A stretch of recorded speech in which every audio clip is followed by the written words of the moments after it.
बिस्मिल्लाहिर्रहमानिर्रहीम। अस्सलाम वालेकुम। आफ्टरनून स्पेशल एट 12 में आपको खुशामदीद कहते हैं। मैं हूं इमरान सुहेल। प्रोग्राम का आगाज़ करने से पहले अच्छी बात से हम स्टार्ट करेंगे। मौला अली का कॉल है कि ज़ुबान का जो वज़न है वो बहुत हल्का होता है, लेकिन बहुत कम लोग होते हैं जो इसे संभाल पाते हैं। तो मतलब ये है कि अगर आप कुछ भी बोलें तो सोच समझ कर बोलें, ताकि जब आपकी बात का जब असर हो तो अगले को या तो नेगेटिव इम्पैक्ट जाता है या पॉजिटिव इम्पैक्ट जाता है। और बात मुंह से निकली हुई बात वापस तो नहीं आती, लेकिन अगले बंदे पर असर बहुत गहरा करती है। तो बाज़ औक़ात हम ऐसी बात कर देते हैं जिससे हमें बाद में सोचना पड़ता है कि हम ये बात ना करें, और ना ही करते तो ज़्यादा अच्छा था। तो इसलिए सोच समझ कर बोले ताकि आपको ज़्यादा फ़ायदा और ख़ामोशी में ज़्यादा बेहतरी है। बढ़ते हैं प्रोग्राम की जानिब और बात कर लेते हैं वज़ीर-ए-आज़म पाकिस्तान इमरान ख़ान की, जिन्होंने कल कौमी असम्बली में तकरीर की और ऐसी दबंग तकरीर की कि शायद 100 से ज़्यादा अपोजिशन अरकान जो थे वो सुनते ही रहे। और एक ऐसा हू का आलम था असम्बली के अंदर कि वज़ीर-ए-आज़म इमरान ख़ान ने इब्तदा में जो बात की वो इस्लाहात की बात की, और फिर उन्होंने दरमियान वाला जो हिस्सा था उसमें उन्होंने अपनी कारकर्दगी पर बात की। लेकिन जो आखिरी हिस्सा था वो बड़ा अहम था, जिसमें उन्होंने आलमी दुनिया को अपना एक क्लियर मैसेज दिया जो आज तक कौमी असम्बली के फ्लोर पर कोई नहीं दे सका, कि पाकिस्तान की जो ख़ुद इख्तियारी है, ख़ुद अरादियत है और अपनी बका जो है वो सबसे ज़्यादा इंपॉर्टेंट है। माजी में हम बहुत सारे लोगों के हाथों में खेलते रहे, ख़ास तौर अमेरिका के हाथों में, जब तालिबान का दौर था और तालिबान के ख़िलाफ़ जंग लड़ी जा रही थी यूरोपियन ममालिक की जानिब से। लेकिन पाकिस्तान ने जब उसका हिस्सा बनने की कोशिश की, बल्कि उसका हिस्सा बना, अमेरिका का इत्तेहादी बना, तो उसके बाद पाकिस्तान के अंदर जो दहशतगर्दी की एक लहर थी उसने ऐसा झंझोड़ा पाकिस्तान को, मशत तबाह हुई। पाकिस्तान के 70,000 से ज़्यादा शहरी जो थे वो भी जान सके, लेकिन फ़ायदा कोई नहीं हुआ। ना ही हमें जो वो लोग थे जिन्होंने हमें इत्तेहादी बनाया उन्होंने भी हमें नहीं सराहा। उसामा बिन लादेन का अगर यहाँ से उन पर अमेरिका का अटैक कर देना और फिर यहाँ से उन्हें ले जाना, ये भी एक बहुत बड़ा सवालिया निशान था और दाग बन गया पाकिस्तान पर। यही बातें सारी वज़ीर-ए-आज़म इमरान ख़ान ने की। कुछ और बातें भी हैं हमारे पास, उन पर नज़र डालते हैं। वज़ीर-ए-आज़म इमरान ख़ान ने कहा कि हमने अमेरिका को फ्रंट लाइन इत्तेहादी जो था वो बनाया था, तो हमें उसका ज़्यादा नुकसान ही हुआ, फ़ायदा हमें उसका नहीं हुआ। स्टेट का फ़ैसला था ये। उन्होंने कहा कि शर्मिंदगी हुई। उन्होंने कहा कि जब उसामा को मारा गया तो बैरून मुल्क मुकीम पाकिस्तानियों के सर शर्म से झुक गए थे। कौमी असम्बली की इजलास में ख़िताब करते हुए वज़ीर-ए-आज़म इमरान ख़ान ने कहा कि फ़ैसला ये हुआ था कि हमें अमरीका की मदद करनी चाहिए। उन्होंने इस्तफ़सार किया कि क्या कोई कौम पुरानी जंग में अपने 70,000 अफराद के करीब कुर्बानी देती है। वज़ीर-ए-आज़म ने कहा, हमेशा से कहता था कि हम किसी और की जंग में क्यों शिरकत करें। उन्होंने कहा कि मुशर्रफ ने पैसा लेकर ग्वांतानामो बे की जेल पहुंचाया लोगों को। उन्होंने कहा कि वाज़ह तौर पर कहा गया कि अमेरिका की जंग में शामिल होकर हिमाकत की। इनका इस्तफ़सार था कि हम अपने लोगों की जानों की कुर्बानियाँ दूसरे मुल्क के लिए क्यों दें। तो ये वो खिताब था जो वज़ीर-ए-आज़म इमरान ख़ान ने असम्बली के फ्लोर पर किया, और जो अपोजिशन अरकान थे उन्होंने बड़ा गौर से इसको सुना, तो शायद उन्हें एहसास भी हुआ होगा। लेकिन एक जिस चीज़ की कमी थी वो थे अपोजिशन लीडर शहबाज शरीफ, जो वहाँ पर मौजूद नहीं थे। कल बहुत बहस हुई कि उन्हें आना चाहिए था, उन्हें सुनना चाहिए था बैठकर, लेकिन बहुत सारे बहाने लगाए गए। किसी ने FIA की बात कर ली कि उनकी FIA में पेशी थी, हालांकि उनकी FIA में पेशी नहीं थी, लेकिन उसके बावजूद वो नहीं पहुँचे कौमी असम्बली में। ख़ुद को वो कौमी लीडर कहते हैं, लेकिन अगर वो वहाँ पहुँच जाते तो ज़्यादा अच्छी बात होती। आगे बढ़ते हैं जी। कल कौमी असम्बली में बड़ी गर्मा गर्मी रही, और एक जूनियर और एक सीनियर के दरमियान खासी बहस जो है वो भी सुर्खियों का हिस्सा है। शाह महमूद कुरैशी जो वफाकी हमारे वज़ीर ख़ारजा हैं वो, और जो chairman peoples party Bilawal Bhutto Zardari, उनके दरमियान बड़ी नोक झोंक रही। किसी ने किसी को कहा कि हम आपको बड़े दौर से देखते आ रहे हैं कि आप पीपल्स पार्टी के नारे लगाते थे, तो कहीं शाह महमूद कुरैशी ने कहा कि आप छोटे से बच्चे थे जब से हम आपको देख रहे हैं। तो किसने किसको क्या कहा, कैसे टॉन्ट किया, एक पैकेज है हमारे पास, आइए देखते हैं।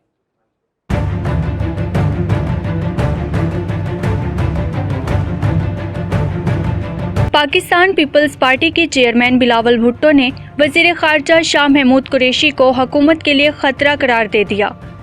कौमी असम्बली में तकरीर करते हुए इन्होंने कहा, जितना मैं मुल्तान के मेंबर्स को जानता हूँ इतना आप नहीं जानते। इमरान खान को लग पता जाएगा ये क्या चीज़ हैं।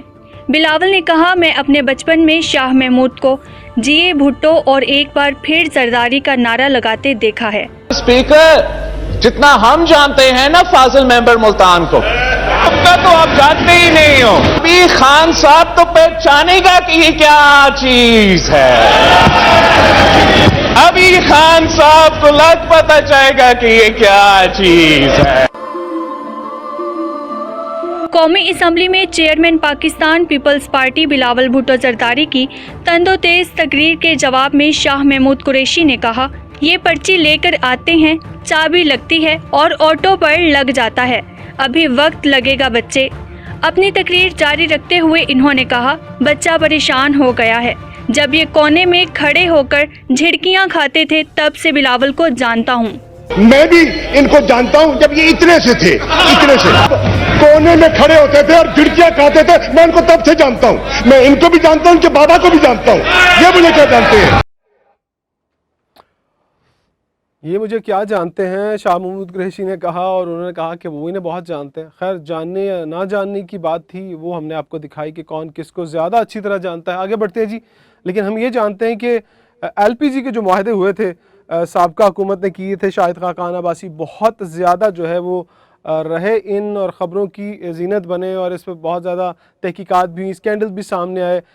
इस हवाले से हमारे पास कुछ तफसीलात हैं कि चौथा टर्मिनल जो है पाकिस्तानी हुकूमत जो है लगाने जा रही है, कहाँ लगाने जा रही है, कैसे लगाने जा रही है और कितनी गैस हमारे पास आएगी, इसकी तफसीलात देख लेते हैं। पाकिस्तान में माया कुदरती गैस LNG का चौथा टर्मिनल लगाने का मंसूबा तय पा गया है। तफसीलात के मुताबिक आपको बताते चले कि LNG के दरामद और आइन के आर्टिकल 158 के नफाज पर कमेटी तश्कील देने का फैसला किया गया। पाकिस्तान तहरीक इंसाफ से ताल्लुक़ रखने वाले वफाकी वजीर बराए बहरी अमूर अली जैदी ने समाजी राब्तों की वेबसाइट ट्विटर पर जारी करदा अपने पैगाम में कहा है कि पाकिस्तान में चौथा LNG टर्मिनल लगेगा। उन्होंने बताया कि टर्मिनल कासिम पोर्ट पर लगाया जाएगा और मंसूबा 2 साल में मुकम्मल होगा।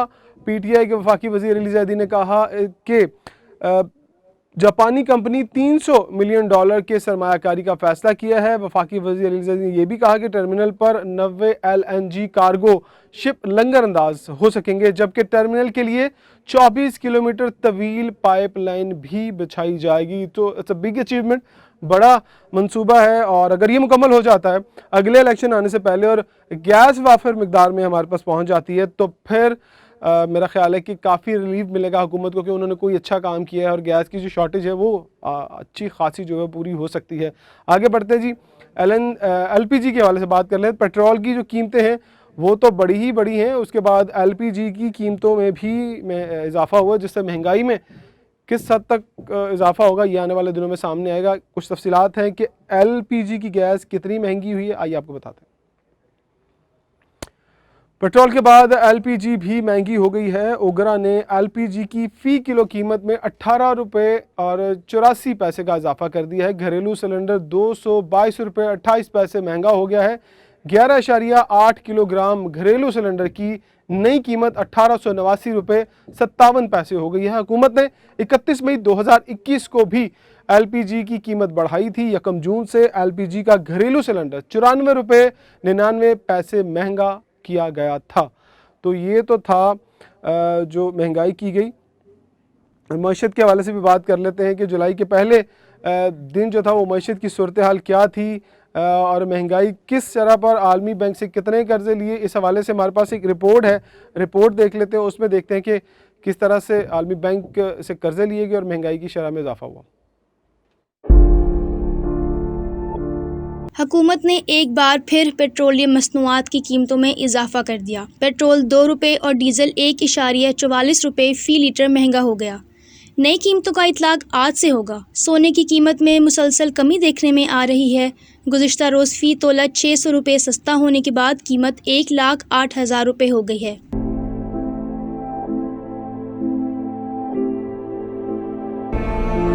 वफाकी वज़ीर इंफॉर्मेशन टेक्नोलॉजी सैयद अमीनुल हक ने वज़ीर आज़म से मुलाकात की, जिसमें मोबाइल फ़ोन कॉल पर 75 पैसे टैक्स का मामला ज़ेरे बहस लाया गया, जिसके बाद हुकूमत की जानिब से 5 मिनट की कॉल पर 75 पैसे का टैक्स वापस लेने के फैसले पर गौर शुरू कर दिया गया है। आलमी बैंक ने पाकिस्तान को 2 प्रोग्रामों के लिए $80 करोड़ की फराहमी की मंजूरी दे दी। आलमी बैंक $40 करोड़ की रकम फौरी तौर पर और मज़ीद $40 करोड़ की रकम कुछ रोज़ में फराहम करेगा। सुबह नूर, मेट्रो टाइम न्यूज़। ये तो दी आलमी बैंक के हवाले से, कर्ज़ों के हवाले से सूरत हाल आपने देखी। अब आगे बढ़ते हैं जी। अल्लाहुम्मा लब्बैक अल्लाहुम्मा लब्बैक, ये सदाएँ हमेशा से हम सुनते हैं जब हज का मौका आता है। तो हज से पहले जो है वो खादिम हरमैन शरीफैन के सरबराह शेख अब्दुर्रहमान सदैस की निगरानी में ज़िलहज के आगाज़ से पहले जो है वो ग़िलाफ़ काबा, जिसे कस्बा कहा जाता है, उसकी तैयारी जो है वो कर ली गई है। इस हवाले से खूबसूरत रिपोर्ट है, वो हमारी टीम ने तैयार की है, वो भी देख लेते हैं।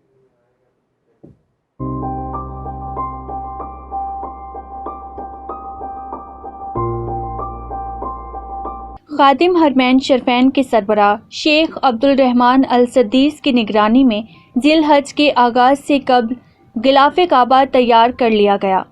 हर साल की तरह इस बार भी 9 ज़िलहजा के मौका पर पुराने ग़िलाफ़ की जगह नया ग़िलाफ़ बैतुल्लाह की ज़ीनत बनाया जाता है। ग़िलाफ़ काबा मुख्तलिफ़ मुक़द्दस अबारात या आयात से मुनकिश किया जाता है, जिस पर या अल्लाह, ला इलाहा इल्लल्लाह मुहम्मद रसूलुल्लाह, सुबहानल्लाहि व बिहम्दी, सुबहानल्लाहि अल अज़ीम और यादियानी या मनान के अल्फाज मुनकिश होते हैं।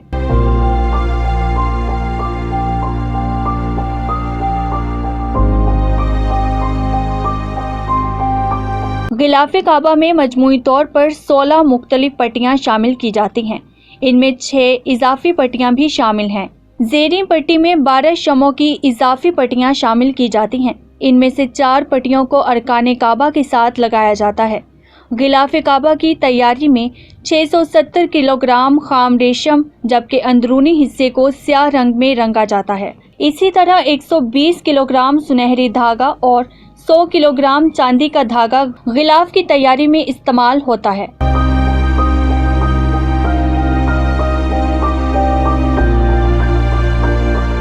ग़िलाफ़ काबा की तैयारी के लिए कायम करदा शाह अब्दुल अजीज़ कारखाने में 200 माहिरीन और मुंतज़मीन काम करते हैं, जिनका ताल्लुक सऊदी अरब से होता है। इस कारखाने में लंबाई के लिहाज से दुनिया की सबसे बड़ी सलाई मशीन नस्ब है। मशीन की मजमूई लंबाई 16 मीटर है और ये कंप्यूटराइज निज़ाम के ज़रिए काम करती है।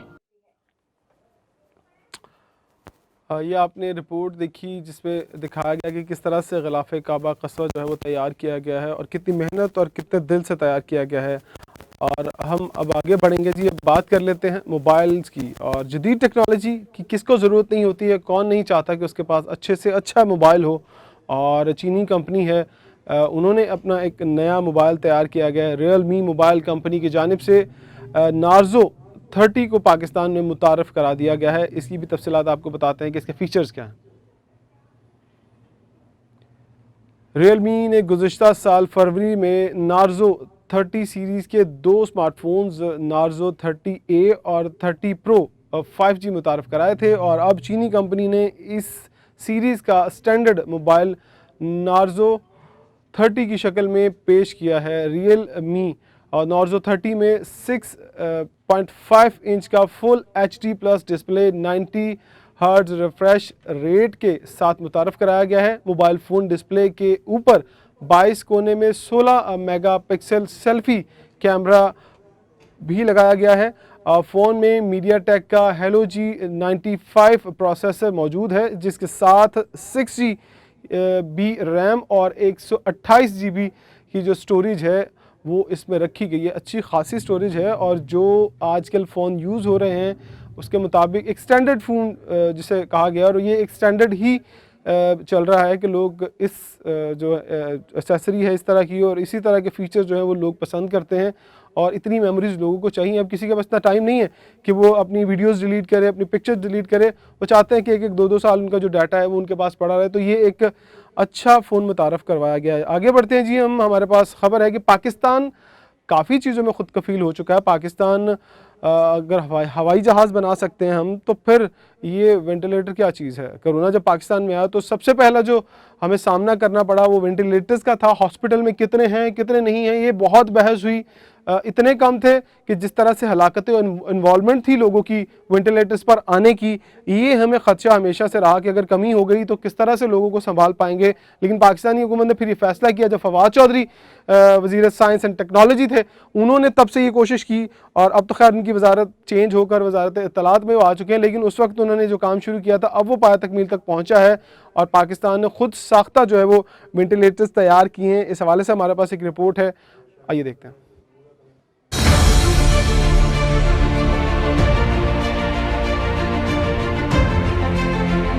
पाकिस्तान में मुकामी सतह पर एक और वेंटिलेटर कामयाबी से तैयार किया गया है।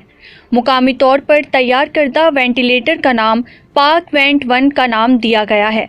ज़राए के मुताबिक ventilator national engineering scientific commission Pakistan ने तैयार किया है। Drug regulatory authority of Pakistan ने पाकिस्तान में तैयार शुदा दूसरे वेंटिलेटर की मंजूरी दे दी है।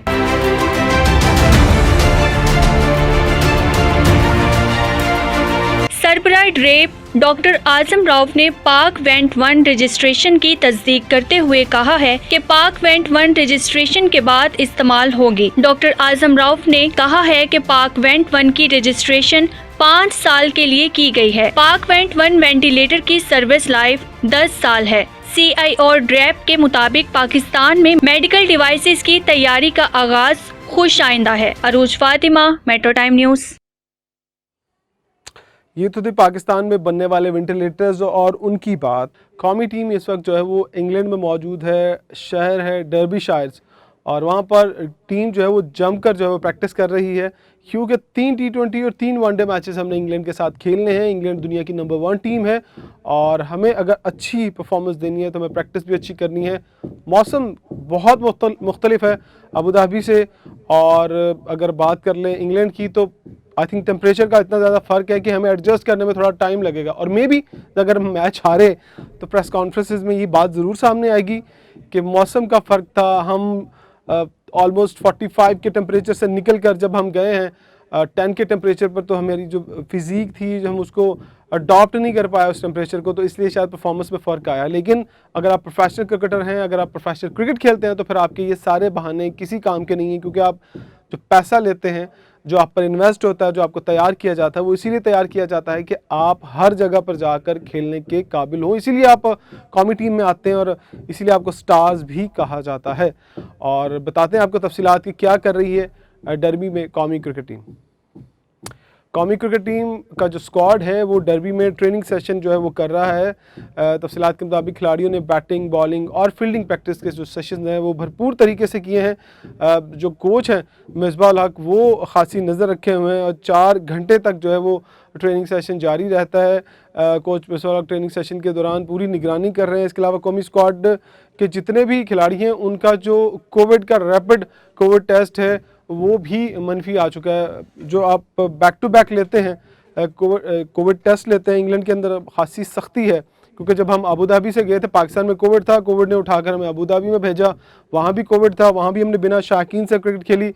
अब हम यहाँ से गए इंग्लैंड, तो इंग्लैंड में भी कोविड है और वहाँ पर भी हमें जो है वो एक बायोस्फीयर बबल में रहना पड़ रहा है, और वहाँ से निकल कर हम लोग जो ट्रेनिंग सेशन में है, तो खासा मुश्किल मरहला है क्रिकेटर्स के लिए कि उन्हें बंद कमरों में रह कर और फिर बाद में ना वो सोशल लाइफ अपनी जो है वो इन्जॉय कर सकते हैं, बाहर नहीं निकल सकते, ग्राउंड से होटल, होटल से ग्राउंड, ये हम अभी तक काम कर रहे हैं जो हमारे ज़िम्मे है। आगे बढ़ते हैं जी। दुनिया के महंगे तरीन बहरी सफ़र के लिए हो जाए तैयार। 728 फीट लंबे बहरी जहाज़ ने जो है वो अपने सफ़र का जो है वो आगाज़ कर दिया है। क्या क्या इसके अंदर सहूलियात हैं, कितना आरामदेह है और कैसे सफ़र कर सकते हैं, एक रिपोर्ट हमारे पास मौजूद है, वो देखते हैं।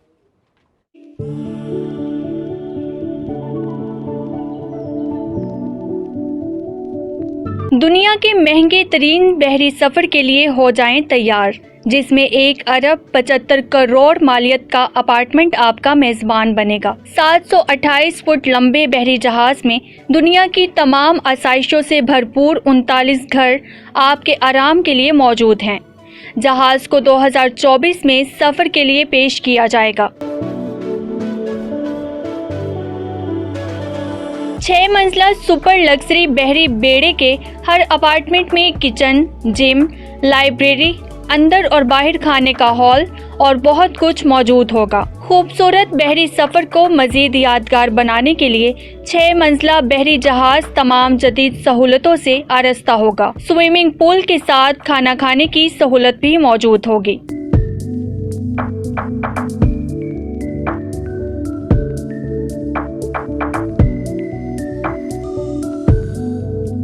बहरी जहाज की इंतजामिया का कहना है कि रिहायशियों को आलमी मयार की तिबी सहूलतें भी दस्तयाब होंगी ताकि वो मोहलिक वबा से दूर तहफ़्फ़ुज़ के साथ अपनी ज़िंदगी का लुत्फ़ उठा सकें। जहाज़ पूरी दुनिया का चक्कर लगाएगा। इस पर तिबी आलात भी नस्ब किए जाएंगे जो कि साइंसदानों के लिए माहौलियाती आलूदगी और समंदरी हयात की मुतल्लिक अहम मालूमात जमा करेंगे। ये लंबाई और हुज्म के लिहाज से दुनिया का सबसे बड़ा जहाज होगा। अरूज फातिमा, मेट्रो टाइम न्यूज़। जहाज़ तो बहुत बड़ा है, लेकिन इसमें जाएगा कौन, और जिसके पास इतना पैसा होगा और इतना वक्त होगा वही जाकर दुनिया के चक्कर लगा सकेगा। बहुत सारे लोग दुनिया में ऐसे हैं जिनके पास इतना वक्त भी है और इतना पैसा भी है।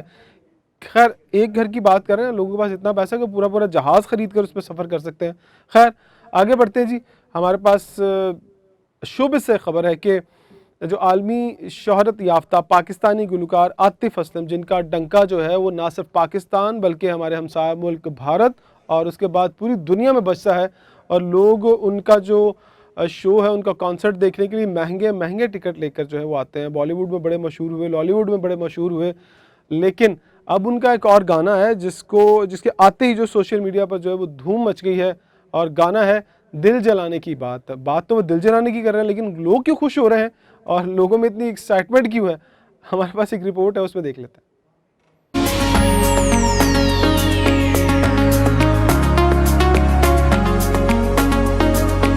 आलमी शोहरत याफ्ता पाकिस्तानी गुलकार आतिफ असलम के नए गाने दिल जलाने की बात ने सोशल मीडिया पर धूम मचा दी। गाने को अब तक लाखों लोग देख चुके हैं। यूट्यूब पर आतिफ असलम के मद्दाहों की जानिब से गाने को बहुत पसंद किया जा रहा है। एक भारतीय सारिफ ने कमेंट किया, ये गाना एक लंबे अरसे तक लोगों के दिलों पर राज करता रहेगा।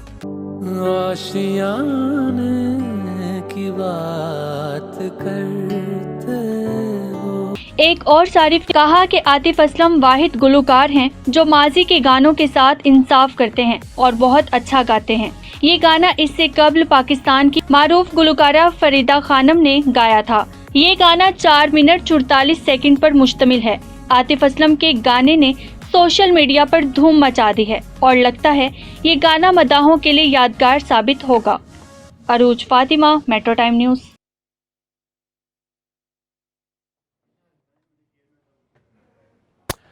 आपने पैकेज देखा कि किस तरह से लोग जो हैं वो इस वक्त आतिफ असलम के इस आने वाले गाने के लिए जो है वो बड़े एक्साइटेड हैं कि पता नहीं, मुझे तो शायद अच्छा नहीं लगा, नाजरीन बुरा ना मना जाए, मुझे इतना अच्छा नहीं लगा। जो बात है वो कह देनी चाहिए। आज का हमारा प्रोग्राम में आपने देखा, क्लोजिंग बात की तरफ चलते हैं। बात ये कि इमाम अली अलैहिस्सलाम ये कहते हैं कि जो आपको बुरी बात पर कॉल करे वो आपका बदतरीन दोस्त है। ऐसे दोस्त से हमेशा बचना चाहिए। कोशिश करें कि ऐसी सोबत में बैठें जहाँ से आप अच्छी बात सीखें, नेकी की बात सीखें और वही बात आप आगे लोगों तक पहुँचाएं, क्योंकि अच्छी बात आगे पहुँचाना भी एक नेकी है। अगर आप अच्छे लोगों के पास बैठेंगे, अच्छी सोबत में बैठेंगे तो आप अच्छी बातें ही सीखेंगे। अगर आप गलत लोगों के पास बैठेंगे तो शायद कभी ना कभी आप उनकी बातों के पीछे लग जाते हैं और फिर गलत बात को अडॉप्ट कर लें, तो एक गलती जो होती है वो पूरी ज़िंदगी पर भी भारी होती है। तो कोशिश करें कि अपने माहौल को, आसपास के माहौल को अच्छा रखें। आज का हमारा प्रोग्राम आपने देखा, फीडबैक ज़रूर दीजिएगा, ज़रूर बताइएगा कि इसमें क्या कमियां हैं, किस तरह अच्छा किया जा सकता है। हमारे यूट्यूब का जो चैनल है मेट्रो टाइम न्यूज़, उसको सब्सक्राइब कीजिएगा, बेल आइकॉन को दबाइएगा ताकि आपको आने वाली हर नई वीडियो जो है वो सबसे पहले मिले। अपना बहुत सारा ख्याल रखिएगा। हमें दीजिएगा इजाज़त। अल्लाह हाफ़िज़।